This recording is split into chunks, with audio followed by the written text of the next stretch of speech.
नमस्ते छात्राओं, मैं डॉक्टर जयश्री वाडेकर आप सबका इस कक्षा में स्वागत करती हूँ। प्रयोजनमूलक हिंदी प्रयोजनमूलक हिंदी ये हमारी हिंदी भाषा की एक विशेष पहचान है। इसकी प्रयोजन का अर्थ क्या है? प्रयोजनमूलक, देखो प्रयोजनमूलक प्रयोजन का अर्थ होता है किसी उद्देश्य पूर्ति के लिए की गई भाषा का प्रयोग। प्रयोजन का अर्थ होता है उद्देश्य और मूलक का अर्थ होता है आधारित। मूलक का अर्थ होता है आधारित। तो प्रयोजन मूलक का अर्थ होता है किसी भाषा का किसी विशेष उद्देश्य पूर्ति के लिए किया गया प्रयोग, उसे प्रयोजन मूलक हिंदी कहा जाता है। अब प्रयोजन मूलक हिंदी की जो भाषा है, जैसे कि हम बोलते हैं कि भाषा दो प्रकार की होती है, एक सौंदर्यपरक भाषा होती है और दूसरी जो है एक विशेष प्रयोजनपरक भाषा होती है। भाषा वह होती है जो हमारे भाव, जो हमारे विचार का संप्रेषण करती है, वो भाषा होती है।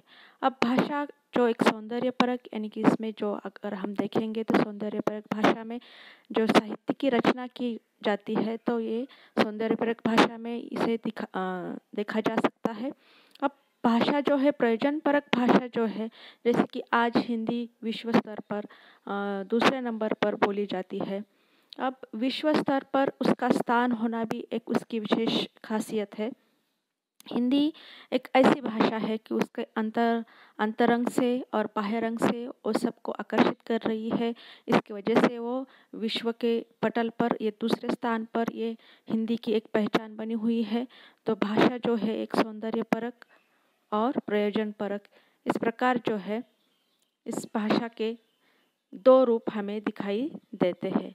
अब प्रयोजनपरक में सामान्य प्रयोजन किया जाता है और दूसरा जो है विशेष प्रयोजन किया जाता है। अब सामान्य प्रयोजन, जैसे कि हम जो बोलचाली जो भाषा है, हमारी जो घरेलू भाषा है, जैसे कि हम हमारे मम्मी पापा से बात करते हैं, भाई बहन से बात करते हैं, बुआ से बात करते हैं, घर परिवार के जो सदस्य हैं उनसे जो बात करते हैं, तो हो गई सामान्य भाषा। और प्रयोजन जो भाषा रहती है तो उसे हमारे जीवन आवश्यक जगह पर हम जिस भाषा का प्रयोग करते हैं, तो वहाँ पर प्रयोजनपरक भाषा का हमें प्रयोग करना पड़ता है। विशेष प्रयोजन प्रयोजन जो है, जैसे कि विधि कार्यालयीन क्षेत्र में जो है, तो उस वहाँ पर हमें प्रयोजनपरक भाषा का इस्तेमाल करना पड़ता है। और जैसे कि अलग अलग क्षेत्र में, जैसे कि व्यक्ति के जीवन आवश्यक क्षेत्र में जहाँ जहाँ उसे अपने अपने अपने जीवन आवश्यक वस्तु जीवन आवश्यक जो भी उसकी अपनी एक उसे जिंदगी के जो भी उससे संबंधित है, जैसे कि राजकीय क्षेत्र है, धार्मिक क्षेत्र है, आर्थिक क्षेत्र है, वाणिज्य क्षेत्र है, तो इस सभी क्षेत्र से व्यक्ति जो है उससे संबंध आता है। और इसी पूरे संबंधित जो है, तो इन्हीं क्षेत्र से उसे अपने अपने अपने भाषा का प्रयोग करना पड़ता है। तो हिंदी ये इस प्रकार की भाषा है कि अभी ये साहित्यिक भाषा नहीं रही, अभी ये प्रयोजनपरक भाषा भी हो गई है। उसकी एक अलग पहचान भी इसी स्तर पर बनाई गई है। प्रयोजन मूलक जो हिंदी है, उसकी प्रवृत्ति अगर हम देखेंगे तो उसमें है साहित्यिक भाषा। देखो, साहित्यिक क्षेत्र में भी हिंदी भाषा का प्रयोग किया गया है। जैसे कि पाली, प्राकृत, अपभ्रंश जो है, तो इसमें हिंदी भाषा का साहित्य उपलब्ध होता है। लेकिन जैसे कि अब तक हम देखते हैं कि पाली, प्राकृत, अपभ्रंश के साथ साथ अभी हिंदी का जो विकसित रूप, अब प्रयोजनपरक रूप भी देखा जा सकता है। अभी ये जो है, ये साहित्यिक पाली, प्राकृत, अपभ्रंश ये अभी लुप्त होता जा रहा है। और इसका प्रयोजनपरक, यानी कि ये वैज्ञानिक क्षेत्र में, जैसे कि यूरोप में जो है नई नई खोज है, विज्ञान है, तंत्रज्ञान है, तो इसकी जो जो नई नई खोज की गई है, तो ये जो भाषा है, तो वहाँ की यूरोपियन भाषा जो है, तो ये अंग्रेज़ी है, तो उसका जो पारिभाषिक यानी कि अनुवाद करके, हिंदी में अनुवाद करके ऐसे जो ज्ञान है, विज्ञान है, तो इसका भी हमारे मातृभाषा में, जैसे कि हमारी हिंदी को एक राजभाषा का दर्जा दिया गया है 1949 को, 14 सितंबर 1949 को हिंदी को एक राजभाषा का दर्जा दिया गया है। अब हिंदी एक राष्ट्रभाषा के स्तर पर भी पहचानी जाती है। राष्ट्रभाषा और राजभाषा में बहुत सारा फर्क है। राजभाषा यानी कि कार्यालयीन कामकाज के लिए जो प्रयोग की गई भाषा जो है वो राजभाषा उसे कहते हैं। और राष्ट्रभाषा यानी कि हमारा जो भारत देश है बहुभाषीय देश है, लेकिन यहाँ पर सबसे ज़्यादा अगर बोले जाने वाली जो यहाँ पर बोले जाने वाले सबसे ज़्यादा अगर लोग हैं तो ये हिंदी भाषिक है। तो इसे जहाँ पर हिंदी भाषिक लोग रहते हैं सबसे ज़्यादा अगर इस भारत देश में, तो हमारा व्यवहार है, हमारे भाव है, हमारे विचार है दूसरों तक अलग अलग प्रदेश से जो नई खोज है, हमें भी उसकी पहचान होनी चाहिए, हमें भी उसका ज्ञान प्राप्त होनी चाहिए। तो एक माध्यम जो है तो ये हिंदी एक मजबूत माध्यम है कि जिसके द्वारा हम हमारे सभी अलग अलग प्रदेशों को एकता के रूप में इस भाषा के द्वारा हम एकता का एक रूप निर्माण कर सकते हैं। तो इसकी प्रयुक्ति अगर देखेंगे तो एक साहित्यिक है। दूसरी जो है तो ये वाणिज्यिक स्तर पर भी इसकी एक पहचान है। प्रवृत्तियाँ जो अगर हम देखेंगे प्रयोजन मूलक की, तो वाणिज्यिक स्तर पर भी इसका बहुत सारा प्रयोग किया जा रहा है। अभी इसका जो हिंदी भाषा का जो प्रयोग है अभी वाणिज्य क्षेत्र में भी इसका प्रयोग होते हुए दिखाई दे रहा है। तीसरा जो है इसका कार्यालयीन जो है कार्यालयीन क्षेत्र में भी इसका प्रयोग होता जा रहा है। हिंदी भाषा का कार्यालयीन क्षेत्र में जैसे कि बैंक में जाते हैं, किसी सरकारी कार्यालय में जाते हैं, तो वहाँ पर भी हिंदी भाषा का जो है जैसे प्रयोजनमूलक भाषा का ही वहाँ पर इस्तेमाल किया जाता है। जैसे कि एक उदाहरण के तौर पर हम देख सकते हैं कि अंग्रेज़ी में जो है जैसे कि अभी एकेडमिक है, एकेडमिक में जो है तो ये पारिभाषिक शब्दावली उसका जो हो गया है तो ये अकादमिक हो गया, यानी कि सरल रूप इसका हो गया है, जो सभी व्यक्ति जो जनसमूह इसका सब अवगत कर सकते हैं, सहजता से उसे प्रयोग कर सकते हैं। तो ये इस प्रकार अगर सर्वे है, दूसरा जो सर्वे है तो उसे सर्वेक्षण जो है, तो इस प्रकार की सरल भाषाओं का अनुवाद ये जो है इस भाषा के द्वारा हमें ज्ञात होता है। और ये जो दूसरा अगर हम उसकी प्रवृत्तियाँ अगर देखेंगे तो राजभाषा का जो दर्जा इस हिंदी भाषा को दिया गया है कि हिंदी भाषा तो राष्ट्रभाषा ही है, साथ साथ में राजभाषा भी इसे यानी कि कार्यालय के क्षेत्र में इसका प्रयोग जो है हिंदी का राजभाषा के तौर पर यानी कि कामकाजी तौर पर इसका इस्तेमाल सभी कार्यालय में किया जाता है। बैंक के क्षेत्र में जाओ, LIC के क्षेत्र में जाओ, अब वहाँ पर हमें जैसे कि एक कोई आवेदन पत्र है तो वहाँ पर एक अंग्रेजी और हिंदी इस प्रकार के दो कॉलम हमें वहाँ पे दिखाई देते हैं। जहाँ तक हो हम अपनी भाषा में ही सबसे ज़्यादा व्यक्ति जो है अपनी भाषा में कोई भी ज्ञान विज्ञान जो है सबसे ज़्यादा सीखता है। तो इस प्रकार जो है तो हिंदी भाषा जो है एक कार्यालयीन क्षेत्र में भी राजभाषा का उसे दर्जा भी दिया गया है। विज्ञान एवं मीडिया हिंदी भाषा जो है इसकी विज्ञान और मीडिया, जैसे मीडिया में जनसंचार माध्यम है जैसे कि रेडियो है, टीवी है, समाचार पत्र है, तो यहाँ पर भी अगर यहाँ की जो भाषा अगर देखी जाए तो एक विशिष्ट भाषा वहाँ पर दिखाई देती है। एक मीडिया की भाषा जो है तो विशिष्ट भाषा के रूप में ये दिखाई देती है। विज्ञान क्षेत्र में भी इसका भी प्रयोग होता जा रहा है। विधि एवं न्यायालयीन, अब ये हिंदी जो भाषा है अभी विधि एवं न्यायालयीन भाषा भी बन गई है। पहले जो न्यायालयीन कामकाज चलते थे तो ये अंग्रेजी भाषा में चलते थे, तो अभी ये हिंदी भाषा में भी इसे बहुत बड़ा हिंदी भाषा को भी इस क्षेत्र में बहुत बड़ा स्थान मिल गया है। और इसकी भाषा भी इसके बोलने की भाषा, उसका कामकाजी भाषा, इनकी हर विशेष क्षेत्र में विशिष्ट क्षेत्र में हिंदी भाषा का अलग अलग प्रयोग किया जा रहा है। जैसे कि विज्ञान क्षेत्र हो, विधि क्षेत्र हो, कार्यालयीन क्षेत्र हो, वाणिज्य क्षेत्र हो, तंत्रज्ञान क्षेत्र हो और तंत्रज्ञान आयोग जो है तो ये अभी नए नए प्रयोग करते जा रहा है, नए नए पारिभाषिक शब्दावली का प्रयोग अनुसंधान करते जा रहा है, तो उसे बहुत बड़ा योगदान देते जा रहा है। वैज्ञानिक और एवं तकनीकी भाषा जो है भाषा जो है ये वैज्ञानिक एवं तकनीकी भाषा है। अब वैज्ञानिक भाषा का स्तर जो है, जैसे कि डॉक्टर भोलानाथ तिवारी कहते हैं कि प्रयोजनमूलक भाषा का जो रूप है, जैसे कि कार्यालयीन हिंदी का एक रूप दिखाई देता है, बोलचाली भाषा का एक ये रूप दिखाई देता है, साहित्यिक भाषा के रूप में ये दिखाई देती है।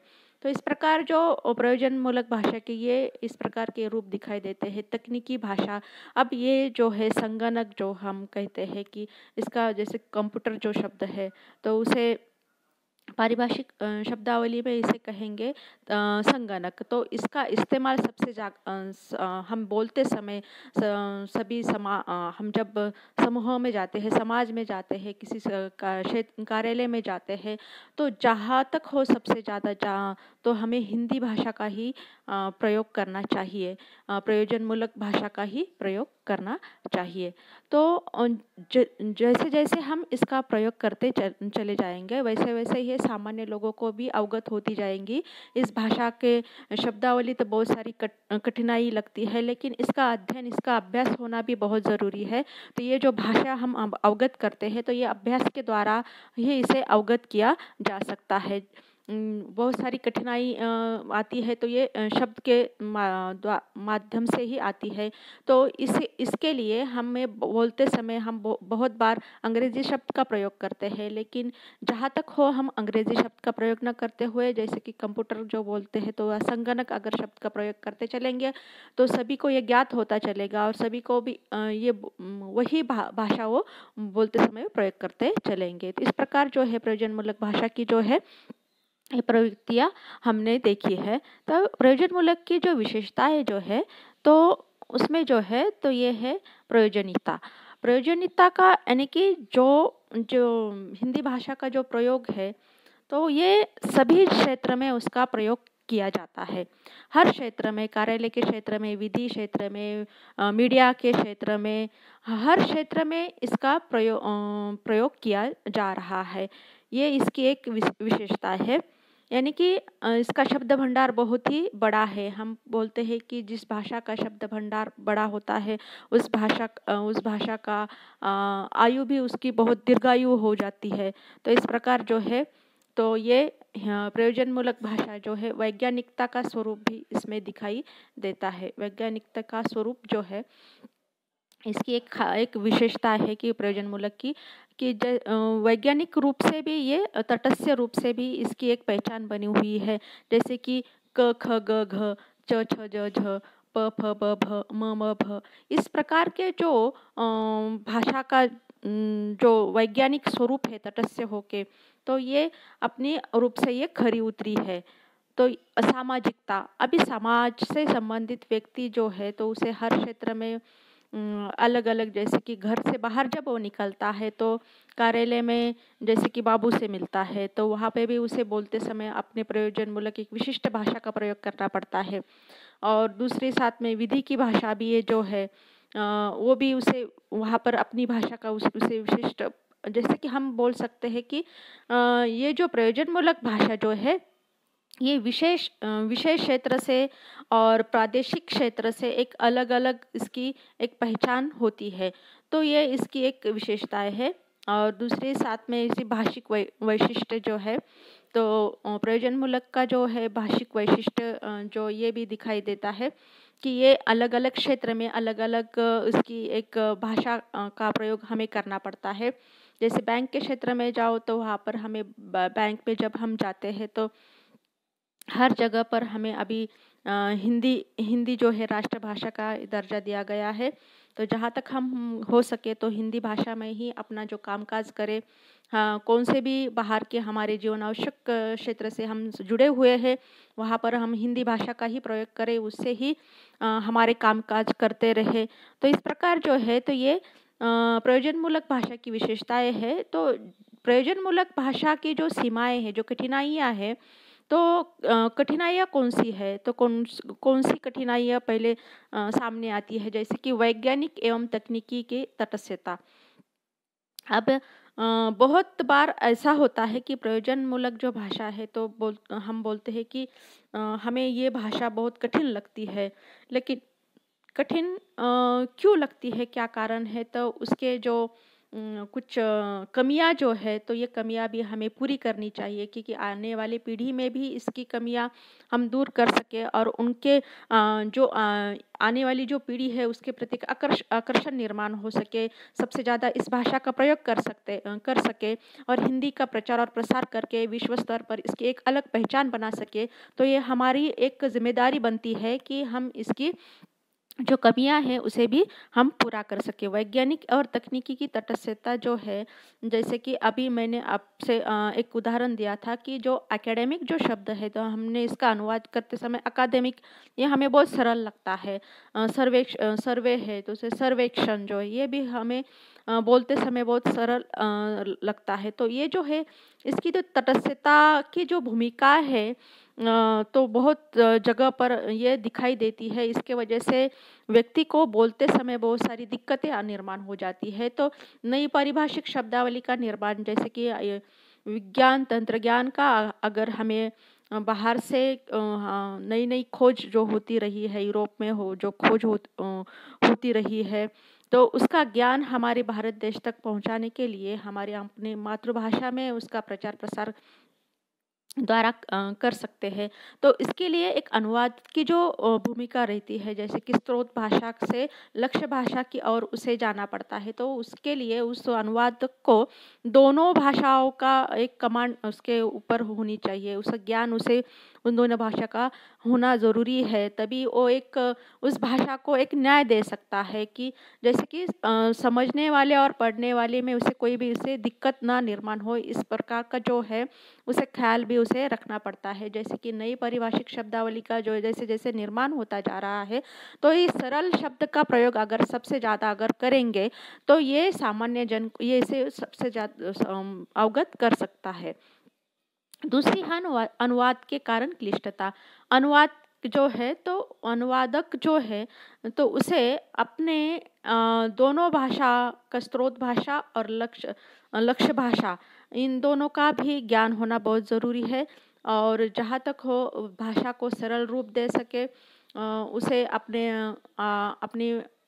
जो भी विषय है, जो भी क्षेत्र है, तो उस क्षेत्र को भी वो न्याय दे सके और सामान्य लोगों की विचार शैली और साथ साथ साथ में हम बोलते हैं कि भाषा का जो विकास होता चला गया है, तो ये समाज के अनुसार होता चला गया है। जैसे जैसे समाज बदलता गया है, तो वैसे वैसे भाषा का स्वरूप भी बदलता गया है।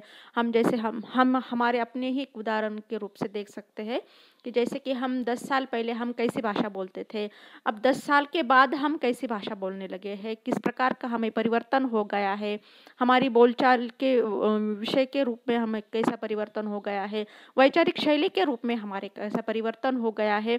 तो इस प्रकार जो है, ये सभी का ध्यान रखते हुए अनुवादक को जो है, तो उस भाषा का जो है पारिभाषिक शब्दावली में उसको अनुवाद करते समय इन भाषाओं का बहुत ही ध्यान रखना बहुत ही ज़रूरी है। तो हमने अभी जो इस कक्षा में देखे हैं प्रयोजनमूलक भाषा जो है, तो ये प्रयोजनमूलक भाषा के उसकी विशेषताएं देखी, उसकी प्रवृत्तियाँ देखी है। तो भाषा जो है सौंदर्यपरक भाषा होती है और दूसरी है प्रयोजनपूरक भाषा होती है। प्रयोजनमूलक भाषा उसे कहते हैं जो विशिष्ट उद्देश्य पूर्ति के लिए जिसका इस्तेमाल किया जाता है, उसे ही प्रयोजनमूलक भाषा कहते हैं। इस कक्षा में आप यही